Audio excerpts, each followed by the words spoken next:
Hello everyone, welcome to Exadmy redefining education. मेरा नाम है प्रभाष कुमार और हम आपको पढ़ा रहे हैं यूपीएससी मैथमेटिक्स ऑप्शनल कोर्स। चल रहा है हमारा कैलकुलस का और ये लास्ट लेक्चर है इस पर्टिकुलर कोर्स कैलकुलस का, जिसका नाम है कर्व ट्रेसिंग। ठीक है, तो कर्व ट्रेसिंग क्या होता है पहले इसको समझो। जैसे मान लो आपको एक ग्राफ बनाना है, कोई भी चीज आपको एक इक्वेशन दिया, उसका आपको ग्राफ बनाना है। तो एक तो तरीका ये है कि आप इनफाइनाइट पॉइंट्स ले लो, मतलब नियरली इनफाइनाइट पॉइंट्स ले लो, कुछ ले लो, x की वैल्यूज कुछ ले लो इनपुट में और उसके कोरस्पॉन्डिंग y की वैल्यूज कुछ ले लो और फिर उसको प्लॉट करते जाओ। फिर जहां जहां वो पॉइंट्स होंगे उस हिसाब से वो ग्राफ प्लॉट कर दो। लेकिन प्रैक्टिकली ये पॉसिबल तो नहीं है कि अगर कुछ कॉम्प्लिकेटेड ग्राफ आता है तो उस पर तो पॉइंट्स लेना डिफिकल्ट हो जाता है। तब उसमें क्या करेंगे, कर्व ट्रेसिंग का ऑब्जेक्टिव देखिए। The objective of curve tracing is to find the approximate shape of a curve without the labor of plotting a large number of points। तो हम अपनी सुविधा के लिए लार्ज नंबर ऑफ पॉइंट्स को बिना प्लॉट किए हुए हमें एक आइडिया होना चाहिए कि what is the shape of the curve. तो उस कर्व को मतलब उस कर्व के शेप करने के, ट्रैक करने के प्रोसेस को बोला जाता है ट्रेस ऑफ अ कर्व, कि कर्व किस दिशा में आपका जा रहा है, कैसे मूव कर रहा है। समझ में आया? So curve tracing is finding the approximate shape of a curve without the labor of plotting a large number of points। Clear है? अब देखिए, tracing of Cartesian curves, heading लिखो, tracing of Cartesian curves। The following steps will help us in drawing the rough sketch of the Cartesian curves। Cartesian curves बोले तो जब आपका x और y axis के कोऑर्डिनेट्स में रहेंगे चीजें, तब उसमें आप कुछ रूल्स और रेगुलेशंस होते हैं, सिमेट्रिसिटी वगैरह, इससे इसके हेल्प से आप पता कर सकते हो कि अच्छा इस ग्राफ का, इस कर्व का नेचर क्या है, कैसा होने वाला है। ठीक है, पहला है सिमेट्री। सिमेट्री में क्या करना है, notice if the curve is symmetrical about any line by applying the following rules. तो पहला पॉइंट है आपका सिमेट्री। आपको यह चेक करना है कि आपका जो कर्व है ना, क्या वो सिमेट्रिकल है अबाउट एनी लाइन। कोई भी लाइन, मे बी से एक्स एक्सिस के सिमेट्रिकल हो सकता है, वाई एक्सिस के सिमेट्रिकल हो सकता है, y is equal to x line के सिमेट्रिकल हो सकता है, या फिर कुछ और लाइन के सिमेट्रिकल हो सकता है। तो आपको पता करना है कि सिमेट्रिकल है या नहीं है। कैसे पता करेंगे? कुछ रूल्स लगा करके।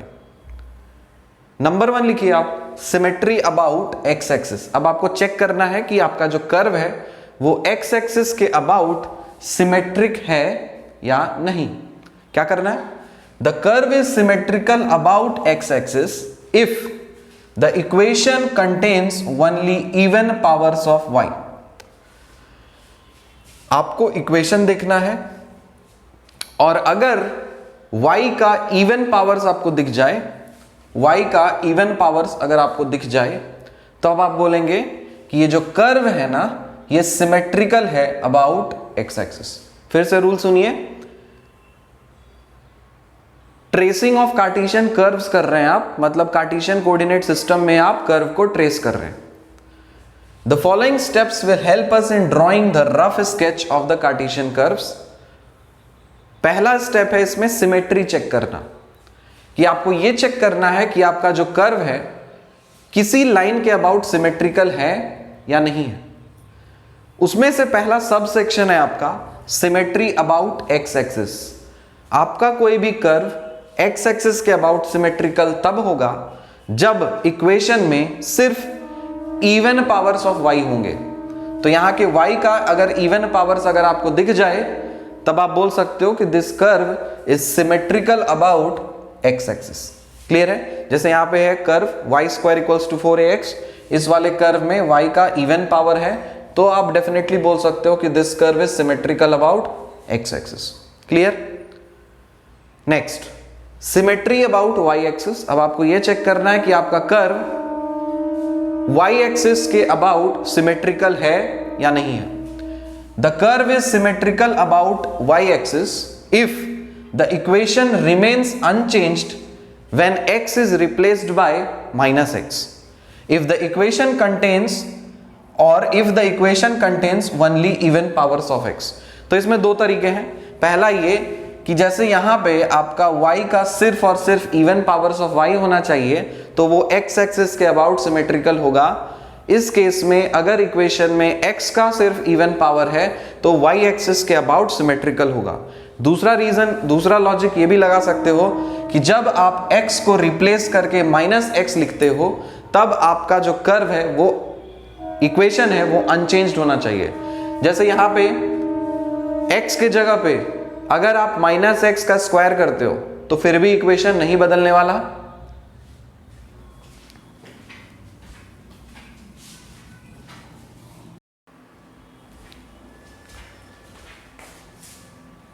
तो हम लोग ये देख रहे थे कि सिमेट्री अबाउट y एक्सिस कब होता है। दो अलग अलग तरीके हैं। पहला ये कि अगर आप x को हटा करके -x रिप्लेस करते हो तो इक्वेशन आपका चेंज नहीं होता। दूसरा केस कि x के सिर्फ इवन पावर्स अगर होते हैं तो उसमें भी आप बोल सकते हो तो the curve is symmetrical about y axis. समझ में आ गया? Symmetry about x axis, symmetry about y axis, दो अलग अलग तरीके। अब देखो, सिमेट्री अबाउट ओरिजिन, इस ओरिजिन के अबाउट सिमेट्रिक होगा या नहीं होगा, कैसे पता करेंगे? The curve is symmetrical in opposite quadrants if the equation remains unchanged when x and y are replaced by -x and -y respectively। मतलब इक्वेशन अनचेंज्ड होना चाहिए जब x को आप -x से रिप्लेस करते हो और साथ ही साथ y को भी -y से रिप्लेस करते हो। दोनों एक साथ करना है। जैसे इक्वेशन है y is equal to x cube, चलो करके दिखाते हैं। आपके इक्वेशन है y is equal to x cube, y is equal to x cube. इसमें अगर x के जगह पे -x डालोगे एंड y के जगह पे -y डालोगे, then equation remains unchanged। Equation remains unchanged, so this implies curve is symmetrical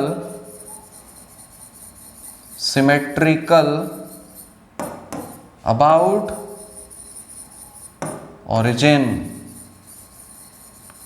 curve is symmetrical about origin. करके देखो, y के जगह पे -y डालो, x के जगह पे -x का होल क्यूब डालो।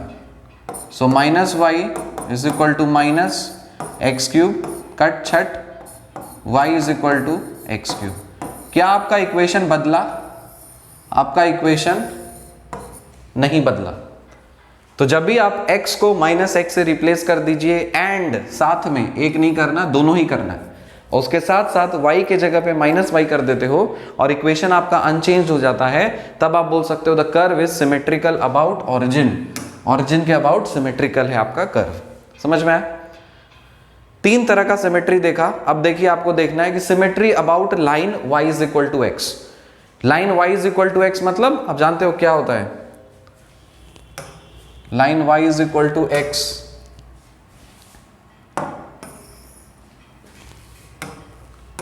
y is equal to x। कैसे होता है कर्व? ओरिजिन से पास करता हुआ एक स्ट्रेट लाइन, ये रहा आपका एक्सिस, और मैं अगर ओरिजिन से पास करता हुआ अगर एक स्ट्रेट लाइन शो करूं, सो रेड कलर का जो लाइन है ये है आपका y is equal to x line. ठीक है? तो इस लाइन के अबाउट सिमेट्रिकल चेक करने का तरीका क्या है? Symmetry about line y is equal to x। The curve is symmetrical about line y is equal to x if the equation is unaltered when x is change to y and y is change to x। जब आपका x को आप y से replace करते हो और y को x से रिप्लेस करते हो तो इक्वेशन अनअल्टर्ड हो जाता है, मतलब कोई फर्क नहीं पड़ता। करो, curve is symmetrical about line y is equal to x if equation is unaltered when x is change to y and y is change to x। तो इस वाले इक्वेशन में अगर x को y से रिप्लेस करते हो और y को x से रिप्लेस करते हो तो आपका इक्वेशन अनऑल्टर्ड हो जाता है, कोई फर्क नहीं पड़ता। तो वैसे केस में आप बोल सकते हो कि इक्वेशन इज मतलब symmetrical about line y is equal to x। इसके बाद अब आपको देखना है एक equation y is equal to minus x, equation y is equal to minus x.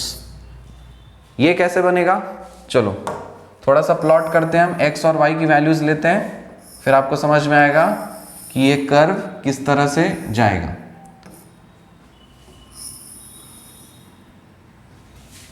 हम x की वैल्यूज लेंगे, फिर माइनस एक्स की वैल्यूज लेंगे और प्लॉट करेंगे ताकि आपको एक रफ आइडिया हो जाए कि कर्व किस तरह से बनेगा। तो सपोज ये आपने x लिया, माइनस एक्स है और ये रहा y। x हम ले लेते हैं सपोज 0 1 2 -1 -2, x की वैल्यूज ले ली। माइनस एक्स अगर हम लेंगे तो ये हो जाएगा 0 -1 -2 1 और 2, ठीक है। ये this is nothing but y is equal to this, तो y इसके बराबर है, तो y भी 0 -1 -2 1 और 2। चलो प्लॉट करते हैं हम लोग y और माइनस एक्स को, लेकिन कर्व तो हमको x और y में बनाना है। तो ये रहा आपका x और ये रहा आपका y। जब आपकी x की वैल्यू है 0 तो y की वैल्यू है 0, तो आपने कुछ इस तरह से शो किया, x की वैल्यू है 0 y की वैल्यू है 0। जब आपका x का वैल्यू है 1 y का वैल्यू है -1, जब x का वैल्यू है 1, लेट्स से x का वैल्यू है 1, चलो नंबर दे देते हैं 1 2 3 4 -1 -2 -3 1 2 3 -1 -2 और -3। आपको आइडिया मिलेगा। x का वैल्यू 0 y का वैल्यू 0, x का वैल्यू अगर 1 है तो y का वैल्यू -1 है, तो आपका यहां पे रहा ये वाला मिला। फिर x का वैल्यू अगर 2 है तो y का वैल्यू -2 है, तो 2 -2 किधर गया, इधर गया। Very good. x का वैल्यू -1 है तो y का वैल्यू 1 है, तो मतलब कुछ यहां पे आएगा। x का वैल्यू -2 है तो y का वैल्यू 2 है, तो कुछ यहां पे आएगा।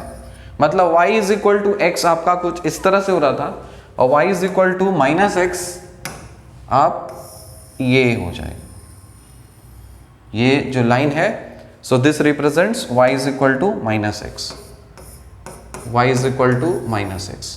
तो अगर आपको चेक करना है कि आपका curve y equals to -x के अबाउट सिमेट्रिकल है या नहीं है, तो उस केस में आपको क्या करना पड़ेगा, the curve is symmetrical about line y is equal to -x if the equation remains unchanged when x is change to -y and y is change to -x। जैसे यहाँ पे आप चेंज करते थे, x को y से replace कर देते थे और y को x से, तो यहाँ पे आप x को -y से रिप्लेस करोगे और y को -x से रिप्लेस करोगे, तो आपका जो कर्व है दैट विल रिमेन अनचेंज्ड। अब लास्ट एक चेक करना है आपको कि the curve is symmetrical about origin और not. So the curve is symmetrical about origin कब होगा, if the constant term is missing from the equation of the curve then the curve passes through the origin.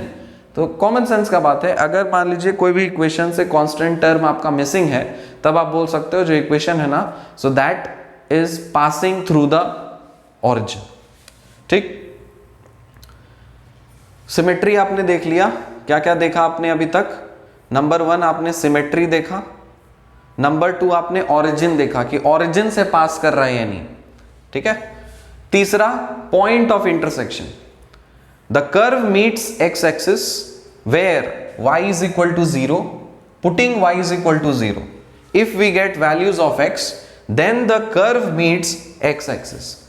Similarly, we examine the curve if it meets y axis where x is equal to 0. तो आपको put करिए x is equal to 0 put करिए, तो आपको पता चलेगा कि y axis पे कट कर रहा है कि नहीं। y is equal to 0 put करिए तो आपको पता चलेगा कि x एक्सिस पे कट कर रहा है कि नहीं। तो ये सब भी आइडिया आपको हो जाना चाहिए कि x एक्सिस और y एक्सिस पे कहीं कट कर रहा है कि नहीं कर रहा। समझ में आया पॉइंट ऑफ इंटरसेक्शन। उसमें दूसरा 2 देखिए, if the curve is symmetric about y is equal to plus minus x, then the points of intersection of the curve with, then find the points of intersection of the curves with these lines too।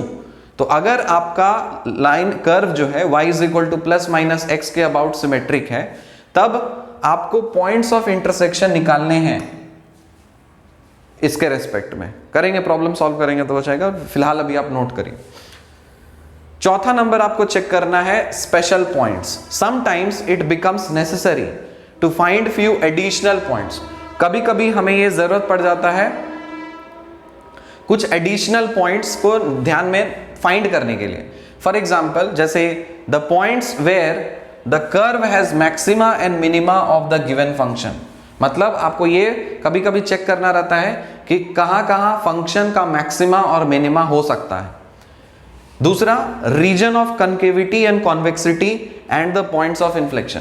तो maxima minima में आपने सीखा है concavity कैसे होता है, concave इस तरह से, कन्वेक्स इस तरह से। तो किस किस पॉइंट्स पे आपका पॉइंट कनकेव हो रहा है, किस किस पॉइंट्स पे आपका पॉइंट्स कन्वेक्स हो रहा है, पॉइंट ऑफ इन्फ्लेक्शन कहाँ है, ये सब भी आपको कुछ स्पेशल पॉइंट्स के अंदर कंसिडर करने पड़ते हैं। उसके लिए आपको क्या करना है कि फाइंड द पॉइंट्स वेयर, सबसे पहले कोई कर्व दिया है उसका आप स्लोप निकालिए, dy बाई dx निकालिए। dy बाई dx कहां जीरो हो रहा है, कहां पे इंफिनिटी हो रहा है, कहां पे पॉजिटिव हो रहा है, कहां पे निगेटिव हो रहा है। और कोई पॉसिबिलिटी तो नहीं हो सकती। जो स्लोप है वो हो सकता है कि आपका जीरो हो, स्लोप है हो सकता है आपका वर्टिकल हो, स्लोप है हो सकता है कि पॉजिटिव हो और निगेटिव हो, और तो कोई पॉसिबिलिटी नहीं है। So find the points where dy by dx is zero. Zero कब होगा, जब tangents are parallel to x axis. Infinity कब होगा, जब tangents are parallel to y axis. Positive कब होगा, जब कर्व इंक्रीज करेगा। निगेटिव कब होगा, जब कर्व डिक्रीज करेगा। ये 4 इंपॉर्टेंट चीज आप ध्यान रखिए। उसके बाद ये सब निकालने के बाद एक और डेरिवेटिव करिए, find the points where d2y by dx2 is. ये पॉजिटिव कब होगा और ये निगेटिव कब होगा। जब आपका सेकेंड डेरिवेटिव पॉजिटिव होगा तब आप बोल सकते हैं कि आपका जो कर्व है ना, so that will be concave upward. और अगर d2y by dx2 second derivative अगर निगेटिव हुआ तो कर्व क्या हो जाएगा, डाउनवर्ड। इसको कैसे याद रखोगे कि जब इंसान पॉजिटिव सेंस में, पॉजिटिव मोड में रहता है, d2y बाई dx2, जब इंसान पॉजिटिव मोड में रहता है तो वो क्या करता है, वो हंसता है।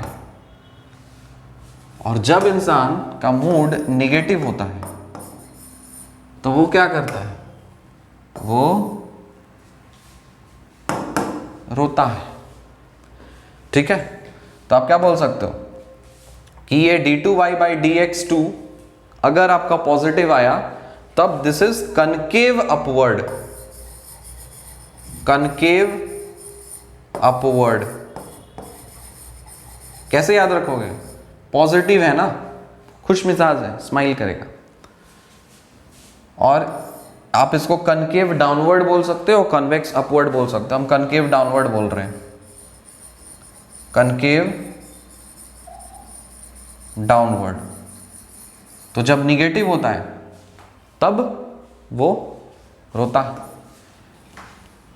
ठीक है, तो लिखा है यहां पे कि find the points where d2y by dx2 is positive, तो curve is concave upward, and when negative the curve is concave downward. ठीक है, अब देखिए, find the points where d2y by dx2 is equal to 0 and d3y by dx3 is not equal to 0। That is points where d2y by dx2 changes sign while passing through it. This gives the points of inflection. So point of inflection निकालने के लिए यहाँ पे जैसे आपने second derivative find किया ना, हो सकता है आपका पॉजिटिव आए, हो सकता है आपका निगेटिव आए, हो सकता है जीरो आ जाए। अगर जीरो आ गया तब चांसेस है कि पॉइंट ऑफ इन्फ्लेक्शन होगा वहां पे, मतलब वहां पे साइन आपका बदल रहा होगा, स्लोप का साइन चेंज कर रहा होगा। तो उसको फाइंड करने के लिए आप क्या करोगे, आप d2y/dx2 is equal to 0 find करिए और साथ ही साथ इसका third derivative not equal to 0 होना चाहिए, that is points where d2y/dx2 changes sign while passing through it, this gives the points of inflection. Clear है इतना? अब देखिए एक एग्जांपल करते हैं, इसी से सब कुछ समाप्त हो जाएगा। आपको बोला कि trace the curve y square into a square plus x square is equal to x square into a square minus x square. आपको कर्व को ट्रेस करना है। तो कर्व ट्रेस करने के लिए क्या सिखाया? सबसे पहले आप सिमेट्री चेक करिए। Because only even powers of x and y the curve is symmetrical about both the axis. Equation देखो, आपको y का पावर देखिए, y का पावर है 2, ठीक, x का पावर है 2, ठीक। अगर y का पावर है 2 सो the curve is symmetrical about x axis. x का पावर है 2, इसका मतलब the curve is symmetrical about y axis. इतना तो आपको पहले से ही आइडिया हो गया कि अच्छा जो कुछ भी कर्व आएगा मुझे पता नहीं क्या कर्व आएगा, बट जो कुछ भी कर्व आएगा वो x एक्सिस के अबाउट भी सिमेट्रिकल होगा और y एक्सिस के भी अबाउट सिमेट्रिकल होगा। पहला कंक्लूजन हो गया। दूसरा, अब आपको चेक करना है कि ओरिजिन से पास कर रहा है कि नहीं। चेक करिए, the curve passes through the origin, the tangents at origin are obtained by equating to 0 the lowest degree terms. The curve passes through the origin, the tangents at origin are obtained by equating to 0 the lowest degree terms. कैसे? Origin का क्या logic था? देखो यहां पे, if the constant term is missing from the equation of the curve then the curve passes through the origin। तो आपको ये चेक करना है कांस्टेंट टर्म जो है ना वो मिसिंग होना चाहिए। Constant term in a sense कि यहाँ पे इसको आप कंसिडर मत करिएगा, जैसे ये रहा आपका फंक्शन, इसके साथ में अगर कुछ जैसे y is equal to m x plus c extra term है ना, वो अगर रहता तो ओरिजिन से पास नहीं करता। y is equal to m x, तो यहां पे कांस्टेंट टर्म नहीं है तो इसीलिए वो ओरिजिन से पास कर रहा है, ठीक है। तो उससे कंफ्यूज नहीं होना है, इस a वाले से कंफ्यूज नहीं होना है, ठीक है। यहां पे अगर मान लीजिए कुछ हम plus m plus d plus e कर देते तब आप बोल सकते थे कि वो ओरिजिन से पास नहीं कर रहा। अब क्योंकि वहां पे वो टर्म मिसिंग है इसलिए आप बोल सकते हो कि ये ओरिजिन से पास कर रहा है। So the curve passes through the origin, the tangents at origin are obtained by equating to 0 the lowest degree terms. So the tangents at origin are given by x square minus y square is equal to 0 or y is equal to plus minus x which are real and distinct, therefore the origin is a node। तो आपको ये पता चल गया कि origin ही node है जिसके about आपका ये कर्व हो सकता है कहीं घूमे, ठीक है। तो ये चीज आपको पता चल गया। थर्ड देखिए, पॉइंट ऑफ इंटरसेक्शन। आपको ये चेक करना है कि कहाँ x एक्सिस और y एक्सिस पे कट कर रहा है, कोई और लाइन पे कट कर रहा है नहीं। So points of intersection with coordinate axis, the curve meets x axis where y is equal to 0। इस वाले इक्वेशन में आप पुट करिए y is equal to 0। जब y is equal to 0 put करोगे तो ये वाला टर्म पूरा 0 हो गया, बचेगा क्या? x square into a square minus x square. तो यहां से आपको पता चल गया x is equal to 0 या फिर x is equal to plus minus a। समझ में आया? तो स्पेशल पॉइंट्स आप क्या बोल सकते हो कि डिफरेंशिएट करना है आपको, जैसे y square is equal to इस तरह से लिखा जा सकता है, y square is equal to a square x square minus x to the power of 4 by a square plus x square with respect to x। अगर आप करते हो तो यहां से जब दोनों साइड आप डिफरेंशिएट करते हो, अभी हम डिफरेंशिएशन नहीं बताएंगे, या आप दोनों साइड आप डिफरेंशिएट करिए और यहां से dy बाई dx को इक्वेट करिए 0 पे। तो जब आप dy बाई dx को इक्वेट करते हो 0 पे तब आपको क्या मिलता है? x की वैल्यू या तो 0 मिलती है या फिर ये वाला वैल्यू मिलता है। So rejecting negative sign we get x square is equal to root under 2 minus 1 whole square. So x is equal to plus minus into ये। So this the tangent is parallel to x axis between x is equal to 0 and x is equal to a। Self explanatory है, इसको ध्यान से देखो, समझ में आएगा। Tangent क्या होता है? पैरेलल टू x एक्सिस ही पैरेलल है, ठीक है ना, at between x is equal to 0 and x is equal to a। so x is equal to 0 और x is equal to a के बीच में आपका जो टेंजेंट होने वाला है वो पैरेलल टू x एक्सिस मतलब हॉरिजॉन्टल होने वाला है। अब रीजन आपको फाइंड करना है। Write the equation in the form y square is equal to x square into a square minus x square divided by a square plus x square. यहां से आप y निकालिए, इससे आपको ये पता चल गया होगा कि we see that y is real for x square is less than equal to a square. आपको ये अंदर में देखना है कि ये रियल कब होगा। ये रियल तभी होगा जब आपका x स्क्वायर का value less than equal to a square होगा, मतलब mod x is less than equal to a, मतलब x की वैल्यू माइनस a से a के बीच में लाई करेगी, है ना। That is the whole curve lies between the lines x is equal to minus a से a। तो आपको ये भी कंक्लूजन मिला कि जो भी कर्व है आपका ना, वो माइनस a से a के बीच में ही लाई कर रहा है और कहीं नहीं जा रहा।